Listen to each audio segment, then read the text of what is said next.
When I heard that Santa Monica Studio was making a retro game done in the God of War style, oh, count me in.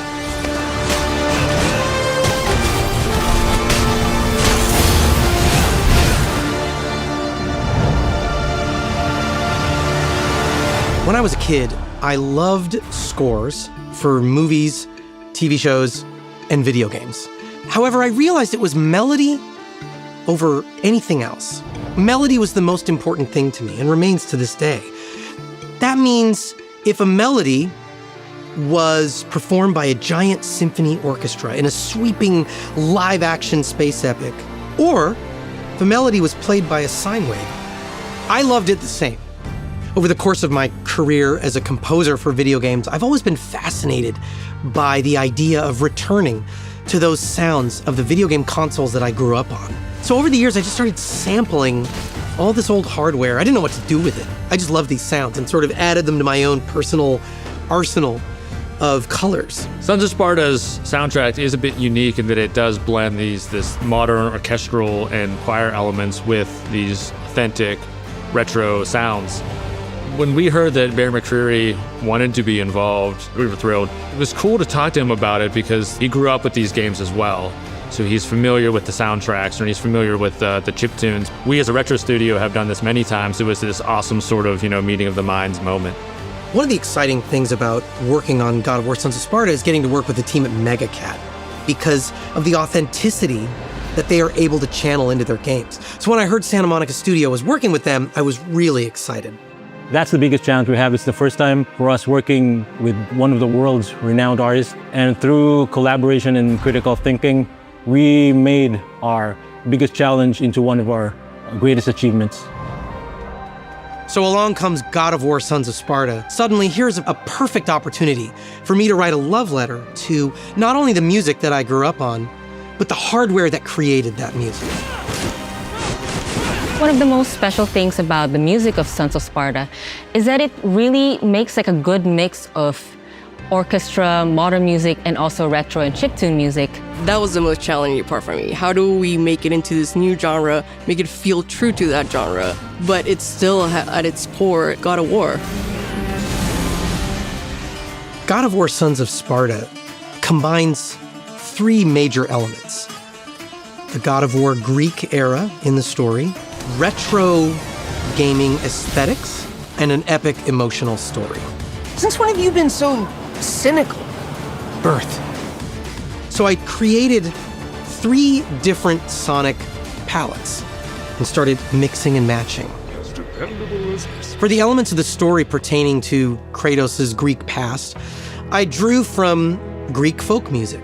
I brought in instruments like the kithara, the aulos. These are stringed instruments and woodwind instruments that were around in some form during the ancient Greek era. Video games, when I was a kid, were predominantly made with sounds that you'd call chiptunes today. And yet people made timeless classics out of these sounds. So I used a lot of samples and synthesis to create that retro gaming flavor. The third element is that big emotional story. I wanted to use full symphony and choir to tell that story the same way I would on any God of War game. That was really my biggest challenge in scoring God of War Sons of Sparta, was in trying to figure out how to balance these three different sounds into something that gave each of them a moment to shine and yet felt like a cohesive whole. So in Sons of Sparta, we have these brothers, Kratos and Deimos. I only wrote one theme. I wrote a theme for the two of them. Now, it might seem weird at first because we have two characters, but ultimately the game is about their relationship. And I wanted to have one theme that would evolve as their relationship changes over the course of the game. What could have done this kind of damage? Looks like we got struck by lightning. I wanted to write a new theme that represents him and his brother Deimos as children. I realized it really wouldn't make sense to quote any of the music I wrote for the Norse saga. It didn't make sense really to quote any music from even the Greek games because they were very different stories. And when I think about the main themes of the game, I just kept repeating them over and over. Duty, honor, brotherhood.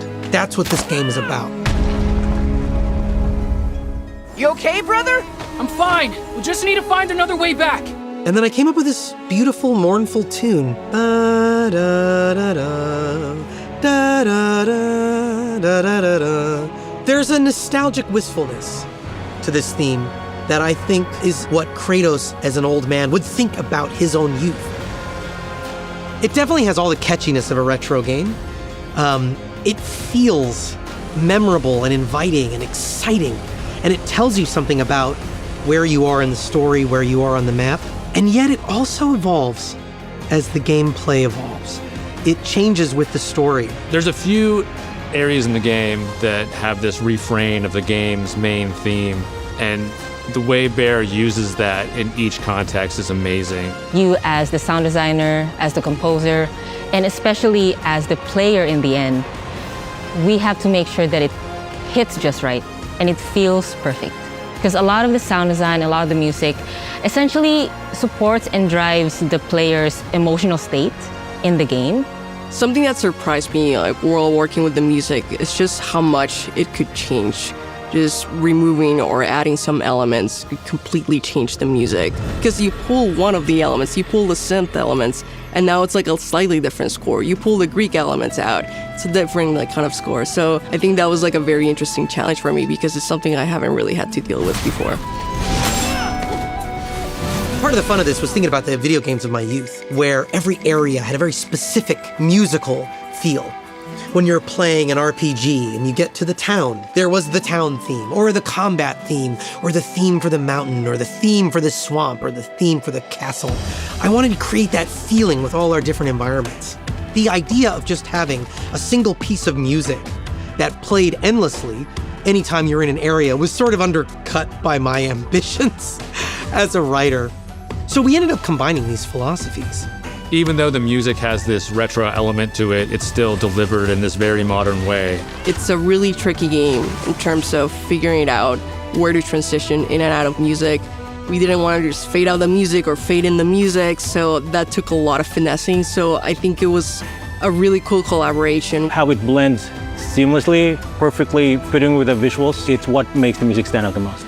For this one, we were like, hey, can we have a few cues and build unique content from all the different stems that we have? That was interesting to me, especially when I go edit and like when I'm deconstructing a lot of the music and rebuilding it in these different ways. All the bosses like still have a unique color, like an interesting thing happening in all of them, but I also think it makes some of like the other story bosses a bit more special because they're like built in a different way. I'm excited for fans to hear this blending of modern and retro elements in the God of War universe in a way that feels like it belongs. I think will blow them away. For me, I want the players to feel that they were part of a big experience with the music and the sound design of Sons of Sparta. People love the God of War games for a variety of reasons. You have this incredible combat, you have a gripping story, you have a mythological environment. God of War Sons of Sparta has all three of these things. To me, this is the 2D platformer that I've been dreaming of my entire life.